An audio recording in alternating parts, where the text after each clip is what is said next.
దేవుని మహాప్రేమను బట్టి ప్రభు అయినటువంటి యేసుక్రీస్తు నామంలో అందరికీ శుభములు తెలియజేస్తా ఉన్నాను. ఆదికాండం మొదలుకొని ప్రకటన గ్రంథం వరకు దేవుని యొక్క మాటలను ప్రతి ఒక్కరికి తెలియాలన్న ఉద్దేశంతో ప్రారంభము నుండే ఒక్కొక్క వచనాన్ని వివరించుకుంటూ వెళ్ళాలని ఆశపడతా ఉన్నాను. మొదటి వచనముగా, ఆదియందు దేవుడు భూమి ఆకాశములను సృజించెను. ఆదియందు అనగా బిగినింగ్. ఈ బిగినింగ్ అనే పదం సమయాన్ని సూచిస్తుంది, కాలాన్ని సూచిస్తుంది. అదేవిధంగా ఆ బిగినింగ్ కాలాలలో దేవుడు ఆదియందు దేవుడు భూమి ఆకాశములను సృజించెను అంటే కాలము, సమయము ఇవన్నీ కూడా అప్పటి నుండే ప్రారంభమయ్యాయి. ఆ ప్రారంభం అనేది ఈ ప్రారంభపు దినాలలో ఎవరి గురించి మాట్లాడుతున్నాడు? పరలోకమందున్నటువంటి దేవుడు ఈ భూమి మీద మనుషుల కొరకు ఏర్పాటు చేసిన కాలం, సమయం ఇవన్నీ కూడా ఈ లోకానికి సంబంధించినవే, కానీ పరలోకానికి సంబంధించినవి కావు. ఆయనున్న లోకము, అక్కడున్న సమయము, అక్కడున్నటువంటి అన్నీ కూడా అవి వేరు. అయితే ఈ ఆదియందు దేవుడు భూమి ఆకాశమును సృజించెను అన్న మాట ఈ భూమి మీద ఉన్న ఈ పంచభూతాలు ఏవైతే ఉన్నాయో ఈ గ్రహాలకు సంబంధించిన కాలమానంగా మాత్రమే మనం గుర్తించుకోవాలి. దేవుడు నిజంగా ఎంత చక్కగా ఆయన వివరిస్తున్నాడంటే, ఆదియందు దేవుడు భూమి ఆకాశములను సృజించెను. భూమిని ఆకాశాన్ని సృజించాడు అంటే ప్రారంభమైంది. దేనికి? భూమికి కాలం ప్రారంభమైంది, ఆకాశానికి కాలం ప్రారంభమైంది. అందుకే ఒకసారి బైబిల్ రెఫరెన్స్ ఒకసారి మనము చూద్దాం. మొదటి దినవృత్తాంతముల గ్రంథం 16వ అధ్యాయము 26వ మాటను మనం ఒక్కసారి జాగ్రత్తగా పరిశీలన చేద్దాం. ప్రియులారా, చూడండి, దేవుడు మన కోసం ఏర్పాటు చేసినటువంటి ఈ కాలంలో భూమికి సమయాన్ని ఏర్పాటు చేశాడు, ఆకాశానికి సమయాన్ని ఏర్పాటు చేశాడు. ప్రారంభము అంటే దినాలు ప్రారంభం అవుతున్నటువంటి సందర్భము నుండి ఆయన మహాకృప, మహా గొప్ప శక్తి, సామర్థ్యాలు ఎలా ఉన్నాయో ఒకసారి మనము జాగ్రత్తగా మనం చూద్దాం. 26వ వచనంలో, యెహోవా ఆకాశ వైశాల్యమును సృజించినవాడు అంటే ఆకాశ వైశాల్యం ఏదైతే ఉందో, భూమి కొలమానం అంటాం దీన్ని. ఈ కొలమానానికి కాలాన్ని, కొలమానానికి సమస్తాన్ని ఏర్పాటు చేసినటువంటి దేవుడు మాట్లాడుతున్నాడు. ఇదిగో ఆకాశ వైశాల్యమును సృజించిన వాడును నేనే. ఆ దేవుడు ఎవరైతే ఆదియందు ఉన్నటువంటి దేవుడు ఉన్నాడో ఆ దేవుడు ఆ వైశాల్యాన్ని అంటే చుట్టుకొలతను ఏర్పాటు చేసినట్టుగా నిజంగా మనకు అర్థమవుతా ఉంది. ప్రియులారా, అలా నిజంగా మనం ఆలోచించగలిగితే ఒక మనిషిని దేవుడు ఒక ప్రశ్న వేశాడు. ఆ ప్రశ్న గురించి కూడా జాగ్రత్తగా మనము మాట్లాడుకుందాం. యోబు గ్రంథము ఒక్కసారి మనము పరిశీలనగా చేద్దాం. యోబు గ్రంథములో దేవుడు అంటున్నాడు, ఒక మనిషిని ప్రశ్న వేస్తున్నారు. ఇదిగో మనిషికి దేవునికి ఉన్నటువంటి ఈ సంబంధాలు ఏవైతే ఉన్నాయో ఈ సంబంధాల గురించి ఆయన ఈ భూమి మీద ఉన్నటువంటి ఒక మనిషిని ఒక ప్రశ్న అడుగుతున్నట్టుగా నిజంగా మనకి కనిపిస్తా ఉంది. అదేంటో ఒకసారి మనం చూద్దాం. యోబు గ్రంథము 38వ అధ్యాయము ఒకసారి మనము జాగ్రత్తగా పరిశీలన చేద్దాం. నేను భూమికి పునాదులు వేసినప్పుడు నీవెక్కడుంటివి? మనిషిని అడుగుతా ఉన్నారు. ఎందుకంటే ఈ భూమిని ఎవరు ఆ సమయాన్ని ఏర్పాటు చేశారు, ఎవరు ఆ కాలాన్ని ఏర్పాటు చేశాడో మనిషికి తెలియదు కనుక మనిషిని దేవుడు ఒక ప్రశ్న అడుగుతున్నారు.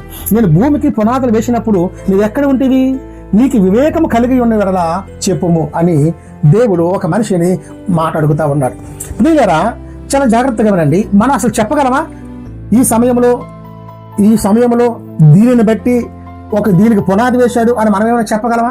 100% చెప్పలేము. ఎందుకు చెప్పలేమంటే దేవుడు తన కాలంలో మనిషి లేనప్పుడు, మొదట మానవుడైనటువంటి మనిషి ఈ భూమి మీద లేనప్పుడు ఈ భూమికి పునాది వేసి ఈ పునాది వేయడానికి గల కారణాలు ఏమిటో తరువాత మనిషిని సృష్టించిన తర్వాత ఆ మనిషికి నిజంగా నేర్పించినట్టుగా మనకు అర్థమవుతుంది. ప్రియులారా, నీకు తెలిసిన దానికి పరిమాణమును నియమించిన వాడెవరో చెప్పము. పరిమాణం అంటే చుట్టుకొలత కదా. అంటే ఆ భూమిని స్థాపించినప్పుడు దాని సైజులు ఉన్నాయి. ఆ సైజులో ఉన్న ఒకవేళ నీకు తెలిస్తే చెప్పు అని మనిషిని ప్రశ్నిస్తా ఉన్నాడు. దాని కాలాన్ని పెట్టిన వాడు దేవుడు. నిజంగా ఇలా మాట్లాడుకోగలిగితే 6వ వచనంలో మాట్లాడుతున్నాడు, దాని మీద పరిమాణపు కొలత వేసిన వాడెవడో చెప్పము. ఏమడుగుతున్నాడు మనిషిని? దాని మీద పరిమాణపు కొలత వేసిన వాడెవరో చెప్పు. ఇంకెవరు చెప్పగలం?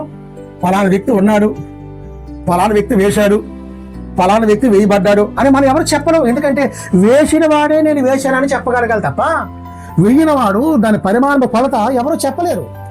వేసిన వాడే చెప్పగలడు.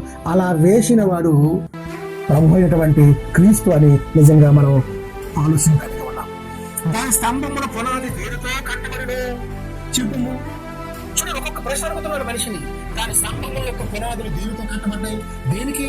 ఈ భూమికి పునాది వేసినప్పుడు, ఆకాశానికి పునాది వేసినప్పుడు, కాలాన్ని నియమించినప్పుడు, సమయాన్ని నియమించినప్పుడు, అది ప్రారంభమ దినముగా మునుపు దానిని ఎలా స్ట్రక్చర్ చేశాడో, ఎలా నియమించారో, ఎలా విధంగా దానిని క్రియేట్ చేశాడో నిజంగా చెప్పుము అంటే మానవునికి ఆధునిక ప్రపంచ సైన్స్ యుగంలో సాధ్యం అండి?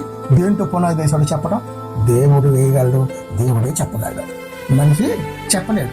ఎంత జ్ఞానం ఎదిగినా, ఎన్ని ఆలోచనలకు వెళ్ళిపోయినా, ఎన్ని విధాలుగా ఆయన ఈ లోకాన్ని జయించుకుంటూ గొప్ప గొప్ప విచిత్రమైనటువంటి దినాలలోకి మనం వెళ్ళిపోయినా మనిషి చెప్పలేని అనేకమైన మాటలు ఉన్నాయి. ఆ మాటల్లో ఈ మాట కూడా ఒకటి. దాంతోపాటు చూడండి, ఇంకా చెప్తున్నాడు, ఉదయ నక్షత్రములు ఏకముగా కుమ్మడి పారినప్పుడు, దేవదూతలందరూ ఆనందించి జయధ్వనులు చేసినప్పుడు దాని మూలరాతి వేసిన వాడెవడో చెప్పుము. సముద్రము దాని గర్భము నుండి పొండి రాగా తలుపుల చేత దానిని మూసిన వాడెవరో చెప్పుము. అంటే ఇలాంటి ప్రశ్నలు అడిగినప్పుడు మానవ అనేవాడు ఎవడు కూడా చెప్పలేడు. అందుకే ప్రియమైన దేవుని పిల్లరా, బైబిల్ మహాజ్ఞాన గ్రంథమైన బైబిల్లో ఆది యందు దేవుడు భూమి ఆకాశములను సృజించనన్న మాట చాలా చిన్నదవ్వచ్చు, కానీ భూమిని సృజించే పద్ధతి, ఆకాశాన్ని సృజించే పద్ధతి, తర్వాత వస్తున్నటువంటి క్రమం ప్రకారంగా వస్తున్నటువంటి పద్ధతి ఏవైతే ఉన్నాయో ఈ పద్ధతిని వివరించగలిగినటువంటి, చెప్పగలిగినటువంటి దాని స్థితులు, దాని ఆకారం, దాని పోలిక, దాని ఆకృతి ఏవైనా ఒకవేళ చెప్పాలనుకుంటే ప్రభు అయినటువంటి యేసుక్రీస్తు వారు సృజించిన దేవుడు ఒక్కడే చెప్పగలరు. ఒక్కసారి మనం ఆలోచన చేద్దాం. ఎందుకంటే ఆది అంటే బిగినింగ్.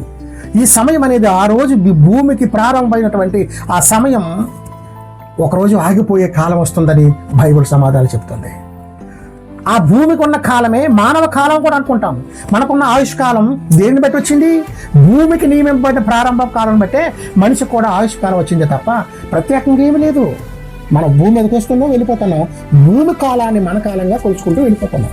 కానీ కాలం ఎవరిది? ఇది భూమిది మాత్రమే. భూమి ఆకాశాలు సృజించినప్పుడు దానికి కాలాలు ఉన్నాయి, సమయం ఉంది, ముగింపు ఉంది, ప్రారంభం ఉంది. ఈ ప్రారంభం ముగింపు అనేది ఎప్పుడైతే నిజంగా ఇలా ఉన్నాయో మానవుడు వస్తున్నాడు, ఆ కాలాన్ని తన కాలంగా కొలుచుకుంటున్నాడు, తన ఆయుష్కాలంగా లెక్కించుకుంటున్నాడు, తన జీవితకాలంగా లెక్కించుకుంటున్నాడు. ఆటోమేటిక్గా ఈ లోకంలో కొంతకాలం ఉండి ఆ తర్వాత వెళ్ళిపోతాడు. ప్రియమైన దేవుని పిల్లరా, నిజంగా ఒకసారి బైబిల్ మహాజ్ఞాన గ్రంథమైనటువంటి గ్రంథంలో ఒకసారి చూద్దాం. కీర్తన గ్రంథము 136 అధ్యాయము 6వ వచనాన్ని ఒకసారి మనం చూద్దాం. ఆయన భూమిని నేల మీద పరిచిన వాడు, ఆయన కృప నిరంతరం ఉండును గాక. భూమిని ఎలా పరిచాడటండి? ప్రారంభించినటువంటి దేవుడు, పునాది వేసిన దేవుడు దానిని విశాల పరిచే పద్ధతుల్లో ఎక్కడుందట? ఈ భూమి అంతా కూడా నీళ్ళ మీద ఉంది. ఆయన భూమిని నీళ్ళ మీద పరిచిన వారు. నీళ్ళ మీద మనం ఒక వస్తువులు పెట్టినప్పుడు అది తేలుతుంది. ఈరోజు షిప్స్ ఉన్నాయి, పెద్ద పెద్ద యంత్రాలు నీటి మీద తేలుతూ ఉన్నాయి. ఈరోజు ఒక చాలా 1000 టన్నుల బరువుని నీళ్ళ మీద తేలగట్టుకొడుతున్నాం. కానీ లెక్కించలేని ఆలోచనతో ఒకనాటి కాలములో ఈ భూమిని నీళ్లపై పరిచిన వాడుగా నిజంగా మనకు కనిపిస్తూ ఉన్నాడు. అటువంటి బలమైనటువంటి దేవుడు యేసుక్రీస్తు వారు. ప్రియులారా, దేవుని యొక్క ప్రజలుగా ఉన్న మనము దేవుని బలం ఏమిటో, దేవుని శక్తి ఏమిటో, ఆయన ఔదార్యం ఏమిటో, ఆయన ఉన్నతమైన కృప ఏమిటో కూడా మనకి తెలుసుకోవాలి. అందుకే మొదటి వచనముగా ఆది యందు అనగా సమయం ప్రారంభం, కాలం ప్రారంభం, ఆ దినాలలో భూమిని ఆకాశాన్ని సృజించిన గొప్ప దేవునికి మహిమ కలుగునగాక. లేదా 2వ వచనాన్ని మరొక భాగంలో మనం వివరించుకుందాం. అందరికీ క్రీస్తు నామములో వందనాలు తెలియజేస్తా ఉన్నాను.